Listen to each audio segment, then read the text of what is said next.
Almost 15 years. I know. That is 4 years in the Coast Guard or 2, okay.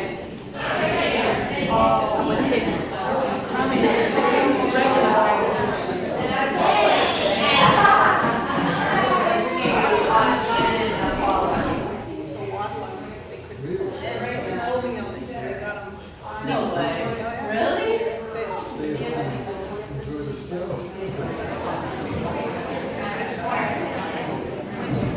Thank you all so much for coming this morning. I'd like to introduce Patrick McCarty, who's the president of our board and also the president of McCarty Company. Good morning. For those of you that were at our recent Dueling Pianos event, I'm sorry to disappoint you, but I will not be doing an Elvis impersonation again this morning. If you want to see that, the video is on our Habitat for Humanity Facebook page, as much as I wish it wasn't. So, good morning and welcome to Habitat for Humanity North Central Mass Spring Breakfast event. Thank you all for coming this morning, and thanks to Mike Tougias for joining us today to be our keynote speaker. As some of you know, we partnered with Ed Mason from Stowe last summer on a critical home repair project. Ed was one of the heroes highlighted in Mike's book, The Finest Hours, so it's a perfect fit for Mike to be telling us more about this story today. I also sincerely thank our event sponsors, Amica Insurance, DCU, Exit New Options Real Estate, Avidia Bank, Exit Assurance Realty, the Law Office of David Rochford, 3D Asset Management, and Enterprise Bank. I encourage you to read more about each of them in your program and remember them when you need local services and products. I continue to be excited about the growth and momentum of Habitat for Humanity of North Central Massachusetts. Last fall, we completed a duplex home on Central Avenue in Ayer for the Deng and AUN families, and have now started a home on Henry Street in Fitchburg for the Yang family, who you will meet in a few minutes. We've also completed critical home repairs in Stowe, Fitchburg, Littleton, Winchington, and Bolton in the last year, and now we're working on a repair in Gardner. We've been able to partner with more families in more towns as we grow, and we know we can do even more with your help. Carolyn, our Executive Director for Habitat, will now tell you more about this morning's program. Again, thank you all for coming, and we really appreciate all your support.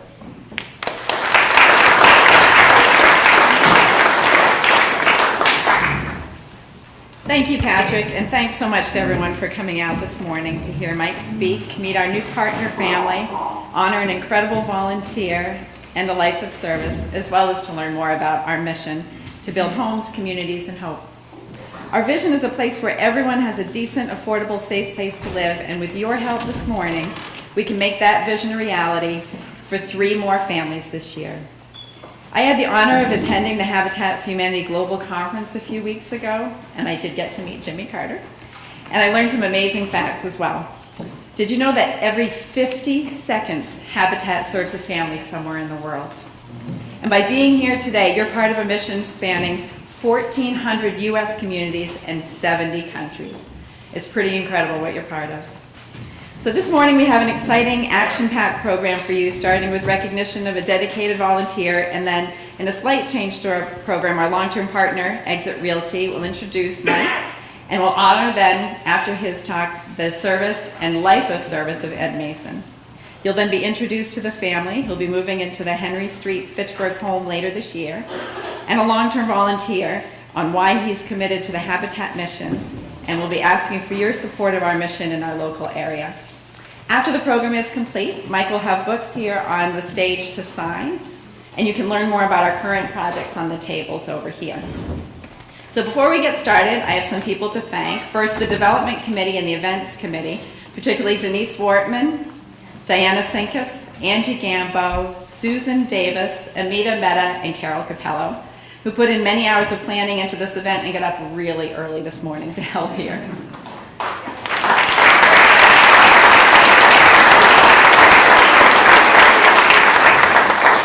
I also want to thank the great affiliate staff, Claire Anderson Felton, who's probably still hiding in the kitchen. There she is. Kathy Gargas, who's slinking away. Steve Moon. Please stand up, Steve. Steve's our new construction manager. And then the Restore staff. You guys can all stand up. They work at our great Restore right down 117, and you'll know them because they all work very hard. Also, a big hand to the First Parish of Bolton and our minister in the back, Richard Jones, for allowing us to have the event here.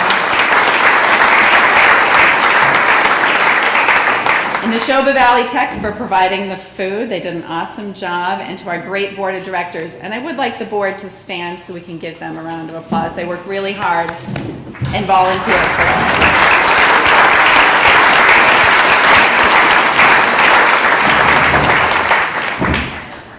Some other special guests. Did Jim Kelly make it here yet? He'll be here in a moment. He and his wife, Catherine Pierce, donated the land on Henry Street. So it's an incredible donation. Janet Baker and Barb Dumont are back here. They came up with a program with Tom Bodine to help us greatly expand our critical home repair projects. And so we thank you for the work that you've done. Bill Lorigan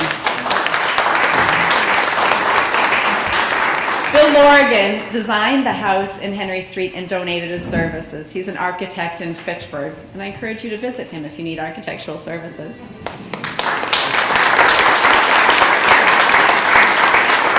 And the Stowe LPC. Yay! So for those of you who don't know, the LPC is our local project committee. And whenever we build in a town, we form a local project committee. And this incredible committee has formed their high energy, led by Cynthia Perkins. And we presented at the Stowe Town meeting on Monday and got approval for $150,000 of CPA funds to help start our next build after Fitchburg.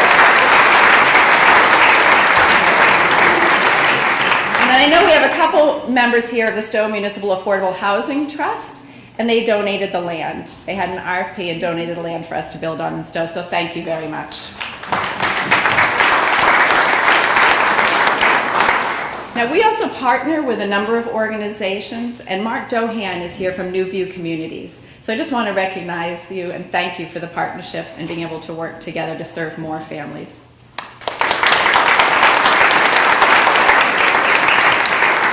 And David Rocheford, right here in front, the best closings and a great supporter in helping us to build affordable housing in the region.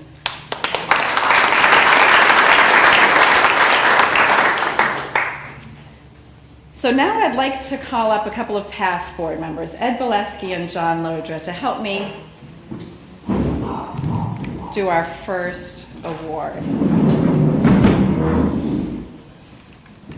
So the Habitat model is built on the commitment of volunteers to help us build, run the office, and staff the Restore. And we've benefited from the generosity of so many wonderful local residents and companies who build with us each year, and no homes would get built without countless hours donated by the volunteers. And one of these volunteers, Don Catman. Come on up, Don.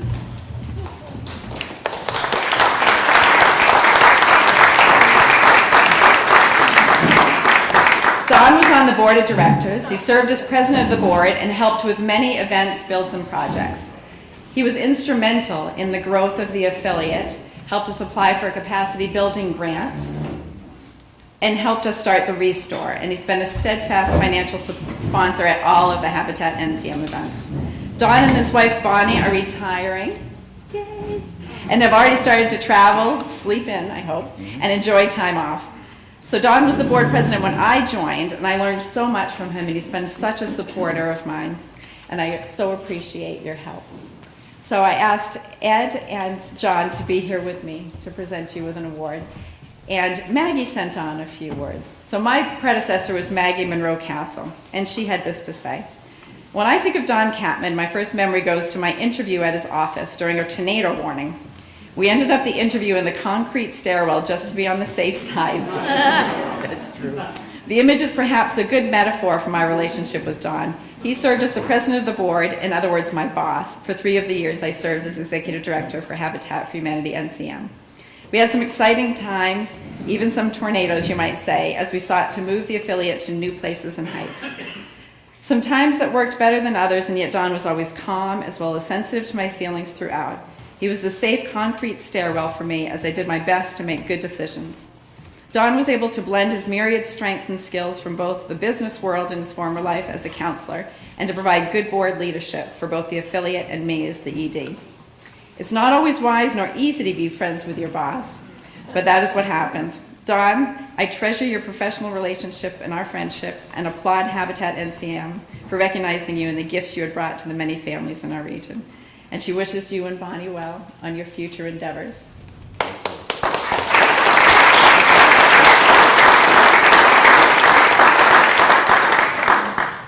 So Don and Bonnie have cleaned out 4 houses in the last 2 years. So we didn't want to get him any stuff. So we get you a gift certificate to go out to dinner. Thank you so much.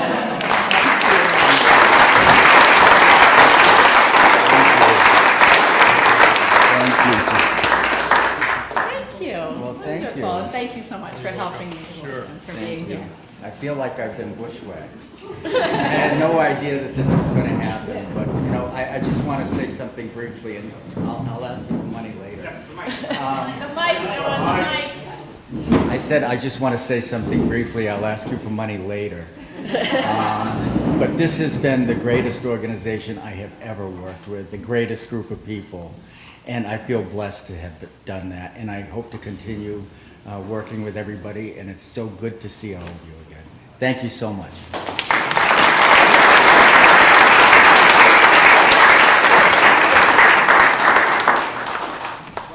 So last year, we honored a long-term volunteer who wasn't able to be here because she was ill, but she is here today.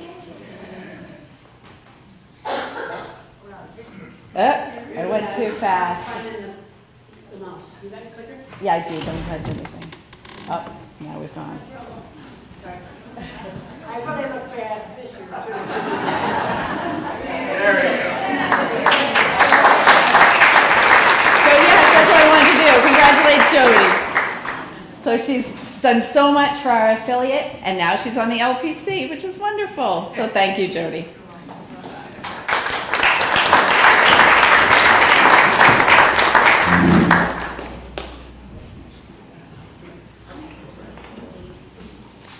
Now I'd like to have Denise Wortman come up. She's a realtor with Exit New Options, who's been a longtime supporter for Habitat, and they donate 1% of all commissions to help us build. And Denise will introduce our speaker. Good morning, everyone. Michael Tougias is a New York Times bestselling author and co-author of 24 books. He is best known for his 7 survival at sea books, such as A Storm Too Soon, So Close to Home, and The Finest Hours, which is now a major motion picture by Disney. His book, 10 Hours Until Dawn, the true story of heroism and tragedy aboard the Can-Do in the blizzard of '78, was selected by the American Library Association as one of the top books of the year and described as a white-knuckle read, the best book of its kind. Tougias enjoys the challenges of writing all types of books and has won awards for books in the categories of humor, young adult, and history. He recently penned Derek's Gift, a true story of love, courage, and lessons learned.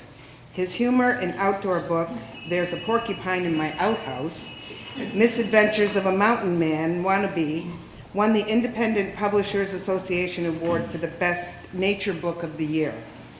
Michael also gives inspirational presentations for business groups and colleges, sharing what he has learned from survivors and rescuers about overcoming adversity, making sound decisions and leaderships. Help me welcome Mike Tougias.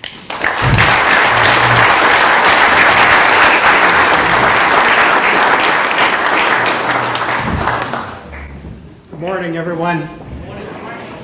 I was thinking on the drive here how many parallels there are between the finest hours and what you folks do, you know, people stepping up to help others in need, and you know, couldn't be a better a better story to tell. And I wondered how many people had seen the Finest Hours movie. So, wow, a fair amount. I must tell you, I auditioned for a speaking role, and they politely told me to stay to writing. But the whole movie was filmed right here in Massachusetts, at the old Four River Shipyard in Quincy. They had this giant warehouse, and when I walked inside, there was a reconstructed oil tanker in this giant swimming pool and the rescue boat. So the whole thing just came to life. And Chris Pine played the hero, Bernie Weber, and Casey Affleck played one of the men on the sinking vessels. And I was really impressed that both really wanted to know about their characters. You know, they really grilled me on what are these guys like? You met them, Mike, what were they like? And they wanted to nail it. And I thought Chris Pine in particular got his character just right. A humble, a very reluctant hero, nothing like the superheroes that we see in so many movies. So what I'm going to do is show you a few slides from the rescue, and in one of the slides, I believe Mr. Mason is in it, who was involved in this rescue.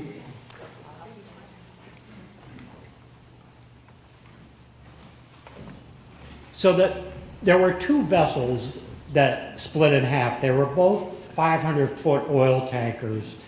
Now, when Disney was making the movie, they said, we can't cover both because we'll lose the audience. And I agreed with that, and so they said, we're going to focus on the Pendleton. But I just wanted to show you a couple slides from the Fort Mercer rescue. That was the one where Mr. Mason was involved in, and they could have easily picked that one. It was equally as dramatic. I'm just going to go back. Here you could see, this is on day 2 of the rescue. The Coast Guard cutter, the Yakutat, is in the foreground, and you see the sinking bow of the Fort Mercer. And it wasn't as if this rescue was pulled off like a miracle. There was loss of life. In the early going, men were trying to jump to the rafts, and the big waves would sweep them away. But it was hypothermia that was the real enemy, because this was all happening in the middle of winter and a big nor'easter. So as the rescue went on, they did do a rescue by a launch, but they also used these life rafts to float over. And there was one scene that stayed with me in particular, and it's this one here. The way they get the life raft over is they shoot the line to the sinking vessel. The men on it would pull the life raft in. They'd tie that line off so the raft wouldn't float away. So you had, for those in the front, you could probably see there's one line going back to the Coast Guard cutter, one going to the sinking vessel. 2 men jump in it, they hit the water, but they're able to climb inside the raft. Now the next idea is untie the line to the sinking oil tanker, but they're so hypothermic they can't manipulate their fingers, so they're stuck. And I found the real joy of the book was finding these old coasties who were there, and I found Bill Bleakley, who was on the cutter, and he said, we had no choice but to back down, in other words, put it in reverse, and hope the line snapped on the side towards the sinking tanker. And Bill explained that when we did that, there was so much tension on those 2 lines, the life raft went up in the air with the 2 guys hanging on for dear life. And he said, I covered my eyes, I couldn't look, because I knew in the next second or 2, it was going to determine if these guys lived or died. And he said, then boom, the line snapped on the side towards the tanker, and he said, we hauled those 2 men in as quick as we could. But you could see, here's one of them just frozen. He couldn't get out of the life raft, so Bill said, we put ropes around our own waist, went down the scrambled net, and brought them up. And then a strange thing happened. They get the last guy out of the life raft, and somebody on board the Coast Guard cutter starts pointing back to the oil tanker, and he's shouting, look, look. and the whole thing just reared up and went down. And I said, you know, because it doesn't have a stern, it's split in half, did it flop over? And they said no, it went slowly down like the Titanic. And I thought to myself, how fortunate that they got these last two guys off with just a minute to spare, because this part of the tanker stayed up for 48 hours. And if they didn't get off at that particular time, they would have gone down with the ship. So Disney, in their wisdom, said, okay, we're going to focus on the Pendleton, the second of these two oil tankers, and we'll shoot a lot of the movie right here in Massachusetts and some of it in Chatham, Mass. There's the old Coast Guard station in Chatham, and here it is today. Whoops, I didn't have the next shot, but it looks the same today. If you go down there, it looks the same. And they were filming this, I think it was in December before that winter where we had all the snow a couple years back. So they had all the snow guns and everything else at great expense. Had they just waited a month, we had the snowiest winter ever on Cape Cod. And in fact, so much snow fell that winter that at the warehouse where the actors were doing most of the filming, the day after the filming wrapped up, because I went to the set as often as possible just to take it all in, the roof caved in. And that's when I knew that, okay, this movie's meant to be. We escaped by one day, just like the guys in the ship. So anyways, the first decision that the Coast Guard made in Chatham was to send out this group of men to the bow section of the Pendleton. The Pendleton was floating in two pieces towards Chatham, and if it hit a shoal, you know, the giant waves would knock it right over. So Donald Bangs went out, and he's the one in the light-colored hat, and these three men were with him. And it was very interesting that the hero of this story, who you'll meet in a minute, Bernie Weber, kept asking me, are you going to have Donald Bangs in the book? Will he be in the book? And I said, absolutely. And then one time he asked me that again, and I said, why do you keep asking about Donald Bangs? And I remember he goes, Mike, I love that man. He was my mentor. And that always stuck with me. And Bernie went on to explain, he said, I have 3 mentors in the Coast Guard, and I would try to take the best qualities from each and try to live up to that. And he said, and Donald Bangs was the key one. So when Bangs arrived, this is the bow section of the Pendleton taken a couple days after the storm, but when he arrived, it was nighttime. One guy jumped, they couldn't get him, the waves were too big, swept him away. We know the captain was on board with 4 others, but the captain and those 4 others never came out. So Bangs is out there in a small boat in these giant 50-foot waves, and nobody else is coming out. I would have headed back in. He stayed out there all night circling the ship. And that's why Bernie said, put him in the book. He never got the credit that he deserved for trying. So sometimes even though you don't save a life, it's the effort made. And Donald Bangs was a perfect example. So the commander of the station now looks to this guy, Bernie Weber. He's the one played by Chris Pine in the movie. And he goes, Weber, you got to pick yourself a crew. You got to go out to the stern. And I remember Bernie saying to me, Mike, I thought this was a suicide mission, that this was nuts, sending me out at night in a 36-foot boat into 50-foot seas. And he said, I didn't want to pick a crew because, you know, I'd be picking you, and you, come with me, and we're probably not coming back. So he said, I got very lucky. He said 3 men volunteered without me having to ask. And so, oops.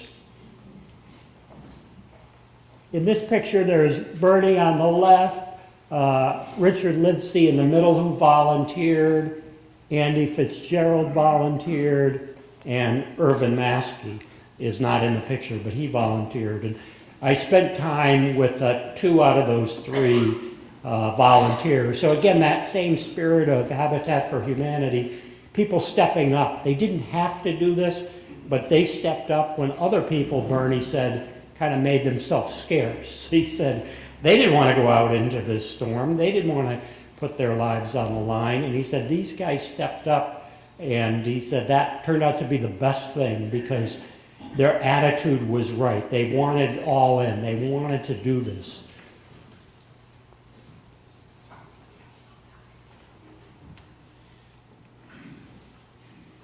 And this is the little rescue boat they were in. So you could actually see it today down at Cape Cod. I'll tell you where in a minute. But it was 36 feet in length, made out of wood.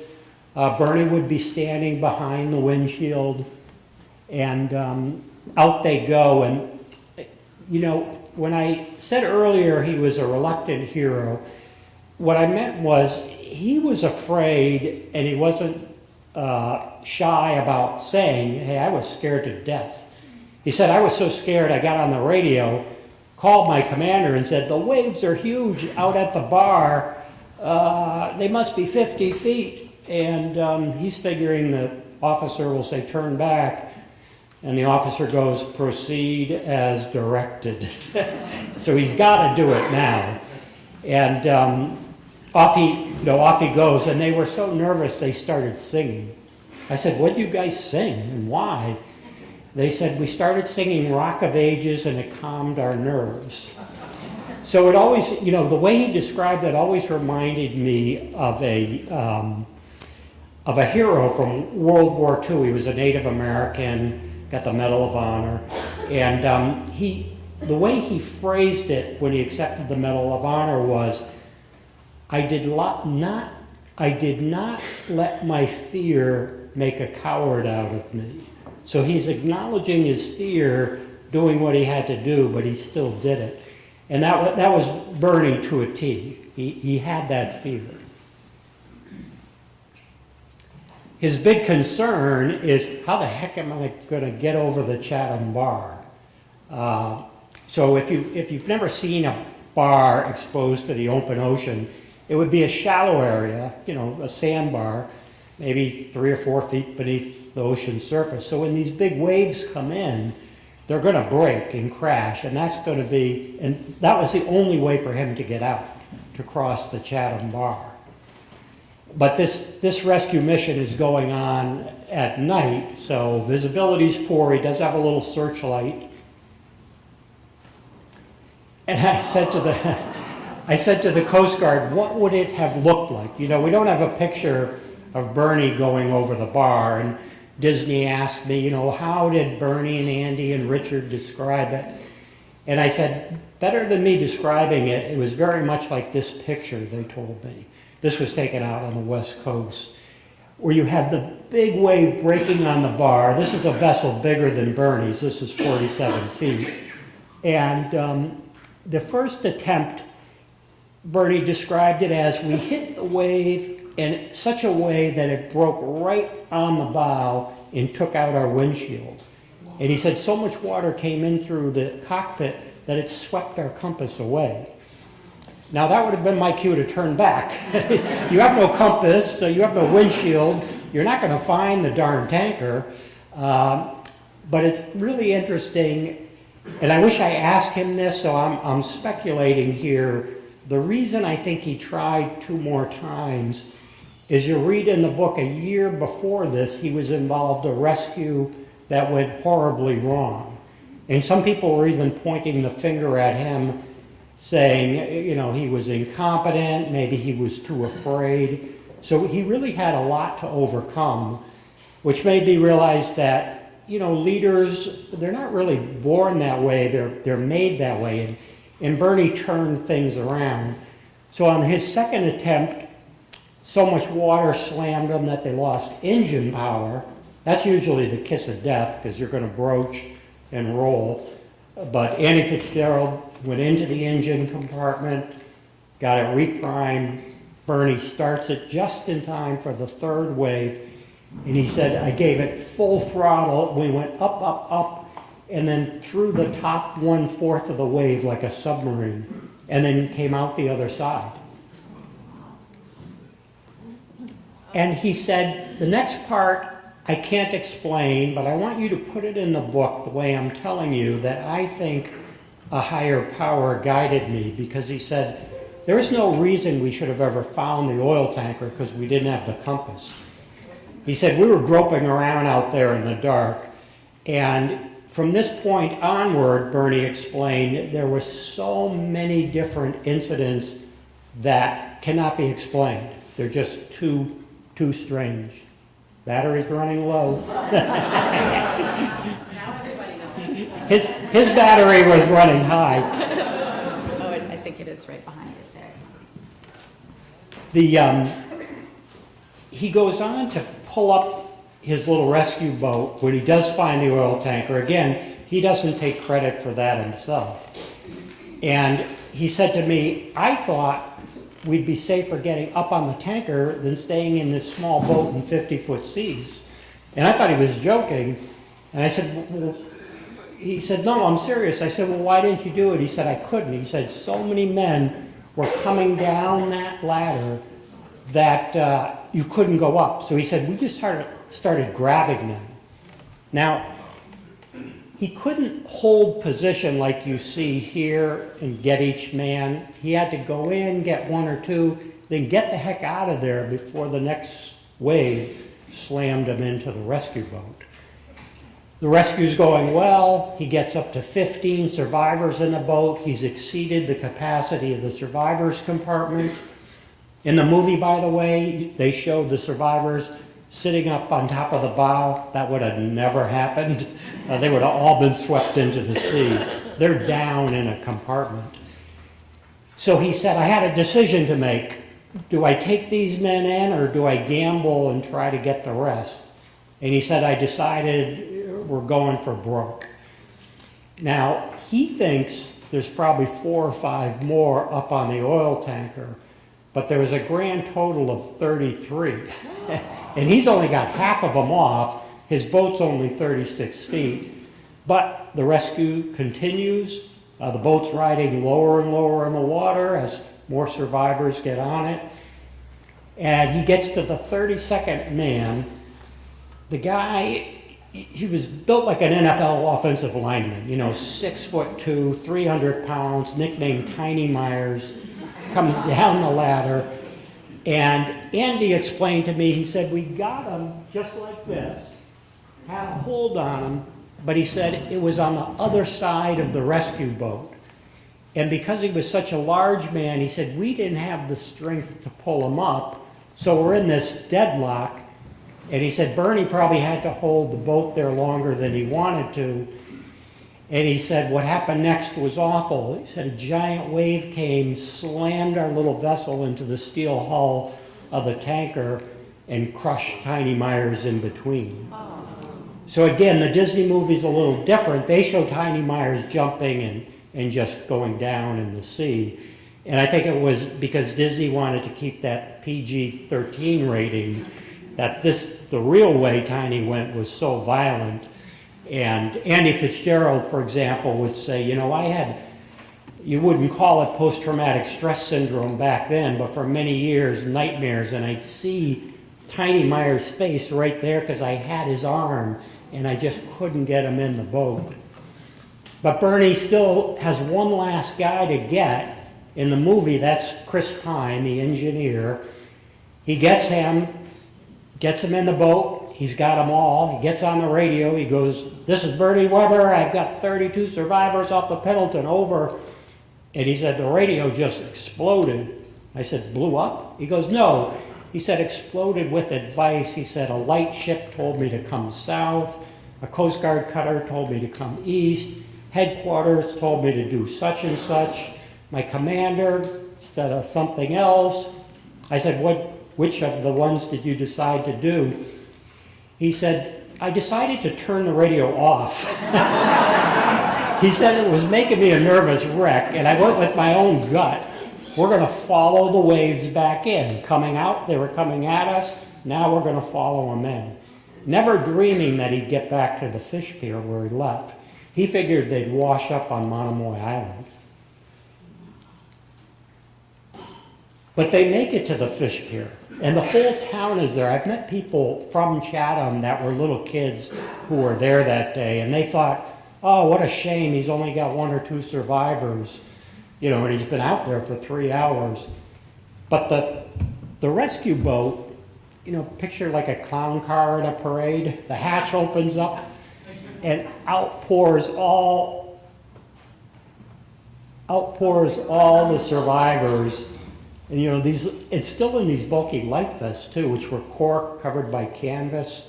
How they ever got 36 men on that vessel, because 4 crew members, 32 survivors, it really is a miracle. We've tried it to get a lot of people on there, and you can't do it, particularly in life jackets. But they're swept away in various cars, and the heaters are blasting because they're hypothermic, and they're all brought to the Coast Guard station. And then the last people were Bernie and Irvin Maskey, who volunteered, and a professional photographer happened to know that if I hang around, I may get the shot. And this is my favorite image of the whole group, because it's Bernie up high, that's Irvin Mask below, but you could just see Bernie is exhausted, and the relief, you know, he's got the hand up on his face, I can't believe this is over. The other hand, it just shows he's just limp. And he's processing what's happened. None of it is making sense to him. Because again, he said so many strange things happened. Even coming back in, he said, I had no idea I was at the Chatham bar. It wasn't anything I did. He said a giant wave just happened to pick us up and throw us over. He said 1 minute we were in 50-foot seas, and the next we were in 5 or 6-foot seas. And he said, I can't explain any of this. But he's, from here, they go back to the Coast Guard station as well, which is pandemonium, because everybody's going there. And he and his crew are assembled for pictures because they're being called America's heroes. And that's Bernie on the far left.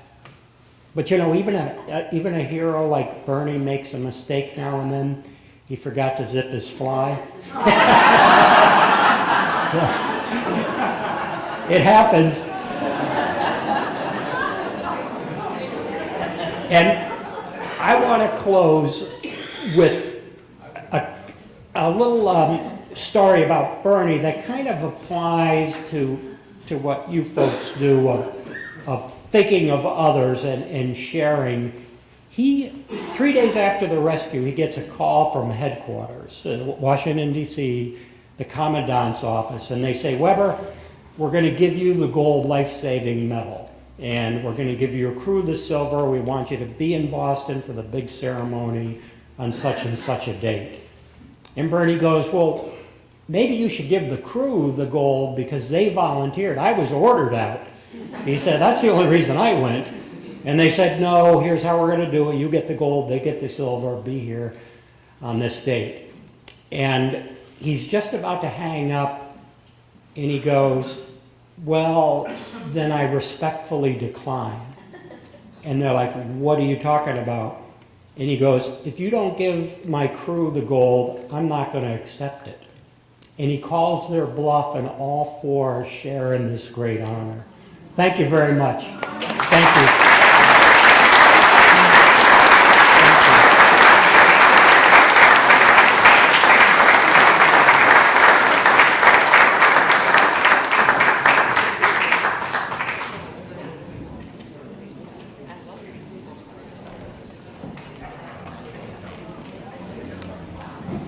Thank you so much, Mike. That was incredible. And as Mike said, what drew us to his story was there are a lot of similarities with what we do, but we were able to meet Ed Mason last summer, who was one of the Coast Guard servicemen. We worked together on a new roof for his house in Stowe. And that's what brought us to the story, but it was also one of the times in the work we do here where we're just humbled that we get to work with someone like Ed. Ed, who had a life of service, who was so brave to have done this work and then continued throughout his life to serve others humbly. So he helped out in town, he was the Santa in town, and he just focused on others and lived his life serving others. So I'd like to call his family up here, and we have a representative from the Coast Guard as well, who I'd like to call up.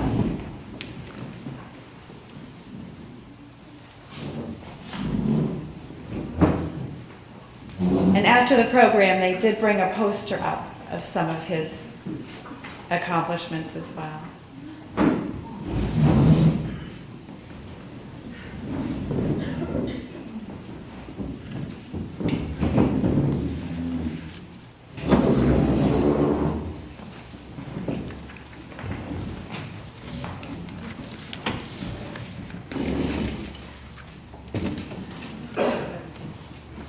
Thank you all for coming and helping us to honor your brother and your dad. And thank you so much for representing the Coast Guard and being part of this. Jamie Eldridge, our state senator, wanted me to present you with this commendation for the work that Ed did throughout his life and the life that he lived and the people that he helped save those days. So the commendation says, "Be it known that the Mass Senate hereby extends its congratulations to Ed A. Mason Jr. in recognition of dedicated service to country and community." So thanks.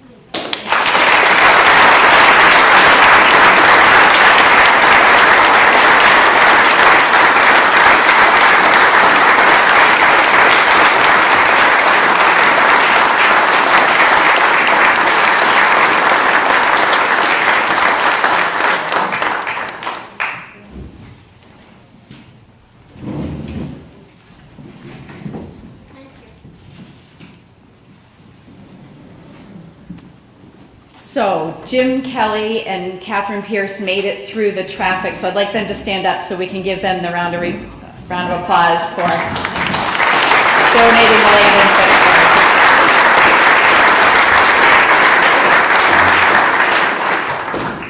Now before Dawn comes up, I'd like to introduce you to our next partner family. So if I can ask the Yangs and Pat Lynch to come up. And I'd like to ask John Dang to come up as well.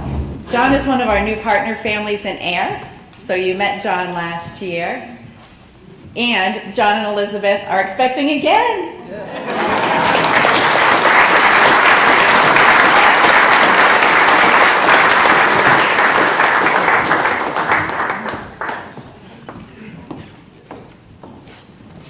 So, the Yangs have 7 beautiful children. And they're going to be helping to build their house throughout this year. And they've had some great help from Pat, Division of DDS. HMEA.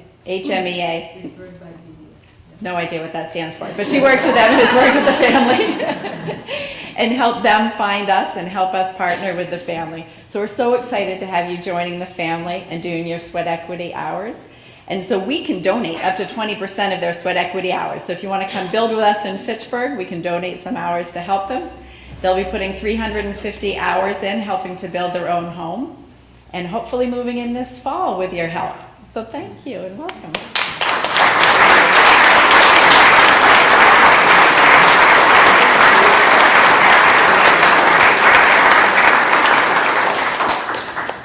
I would now like to invite Dawn back up.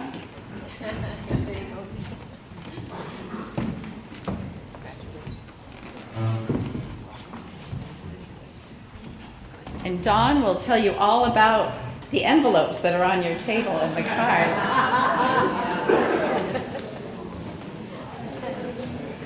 It was a fabulous presentation.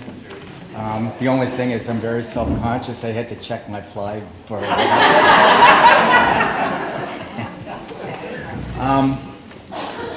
as Carolyn mentioned when she introduced me, and that was a total surprise, my wife and I have retired, and it's a good feeling. So the first thing people ask when you retire is, what are you going to do when you retire? And so I thought about it and thought about it and thought about it, and I said, well, you know, I'm coming to this breakfast, and there are a lot of people at this breakfast that give money. And you know what? There are a lot of breakfasts with a lot of people that give money. And first of all, I get to have a lot of free breakfasts. So I guess what I thought of was, well, I could start the Don and Bonnie Capman Retirement Fund by going to these breakfasts and dinners. And so I asked Bonnie, you know, what do you think of that? She said, absolutely not. But she did say I could ask for money. So that's what I'm going to do. First of all, before I ask for money, I want to thank everybody here that has been so generous over the years. Most of you know, I saw a lot of familiar faces, but most of you know that it's not easy to do what we do. It's very, very difficult. And we keep expanding what we do year after year after year because the need is there. You know, we build houses, you know, we're excited about the house that the Yangs are going to have. And we also do critical home repairs. Please look at the pictures when you come in. That's relatively new. That happened when I was on the board, where instead of just building houses, we go in and do critical home repairs for people that need to either make their houses safe or accessible. And you know, one of the first ones that we did was when I went into a house, there was a paraplegic girl that was confined to one room in the house. And she didn't have any way to get from the bathroom to the bedrooms, and it was just horrendous.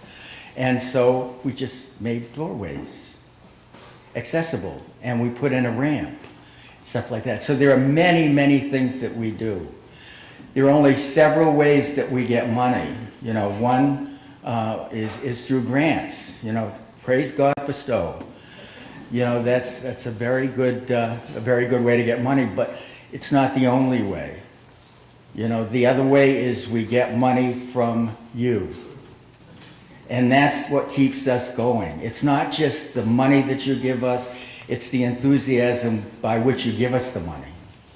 So right now, I'm going to ask that everybody grab one of the envelopes that's in front of you on the table and do what you possibly can do to make this year a huge success for everything that we do. Thank you.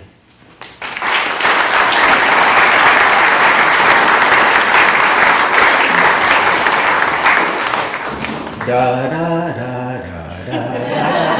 Can I steal the mic?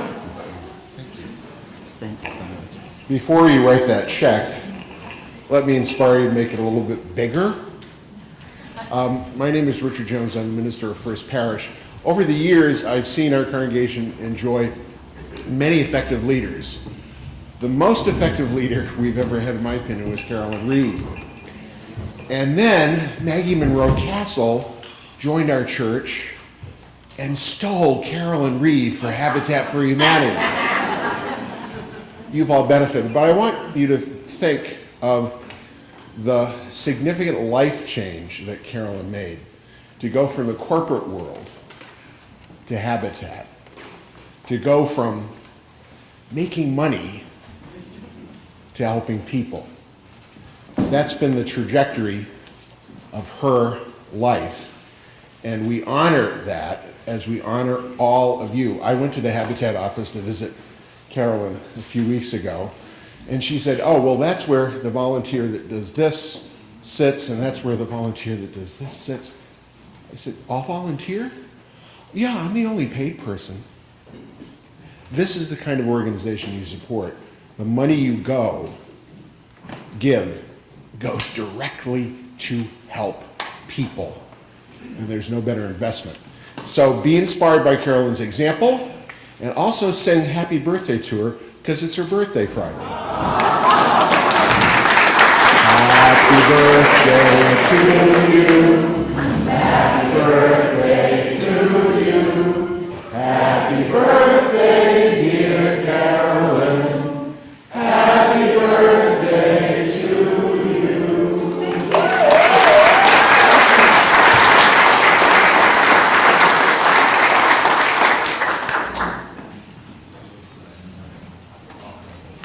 So my birthday is Cinco de Mayo, so I invite you all to have a margarita in my honor on Friday. So there'll be some volunteers coming around with baskets, so please do be as generous as you can, and thank you so much for coming today.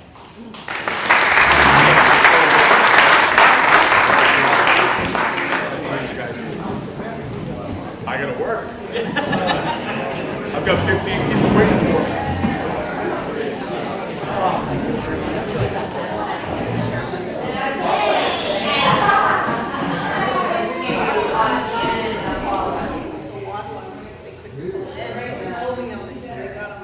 No way. Really? That is for 4 years.